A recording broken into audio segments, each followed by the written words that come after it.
Corona virus lockdown में बेहतरीन रफाई खिदमात पर पासवान डेमोक्रेटिक पार्टी को हुकूमत सिंध की जानब से गोल्ड मेडल से नवाजा गया और हुकूमत सिंध की जानब से ये भी कहा गया कि पासवान के वर्कर्स अवामी खिदमत के जज्बों से सरशार हैं। अक़वाम मुत्तहिदा के 75वें सालगिरह के हवाले से मकामी होटल में मुनक्कदा अचीवमेंट और अवार्ड की तकरीब में पासवान डेमोक्रेटिक पार्टी के वाइस चेयरमैन अब्दुल हकम कायद ने वफाकी वजीर बनाए बैन सूबाई राब्ता साइमा नदीम के हाथों गोल्ड मेडल वसूल किया। ये अवार्ड कोरोना वायरस के लॉकडाउन के दौरान अवाम उन्नास की बेहतरीन खिदमात पर दिया गया।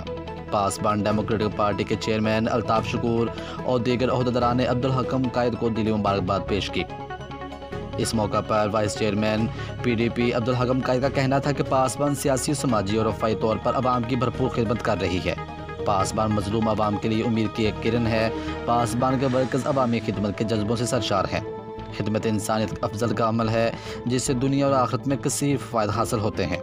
पासवान का झंडा कराची के शहरियों को नबरदाज़मा मसाइल से निजात दिलाकर चार्टर सिटी का आईने दर्जा दिलवाना है। उन्होंने मज़ीद कहा कि अवाम की खिदमत को अपना शार और हथियार बनाएं ताकि पासवान का पैगाम घर घर पहुँच सके। जबकि पासवान डेमोक्रेटिक पार्टी ज़िला बिहाड़ी मियाँ मोहम्मद ज़ीशान एडवोकेट ने अब्दुल हकम कायद से टेलीफोन पर रब्ता किया और उन्हें गोल्ड मेडल हासिल करने पर मुबारकबाद और नेक ख्वाहिशात का इजहार किया। उनका मज़ीद कहना था कि ये गोल्ड मेडल पूरे पाकिस्तान में पासवान डेमोक्रेटिक पार्टी के ओहदेदारान और वर्कर्स के लिए एक तुर्रा इम्तियाज़ है।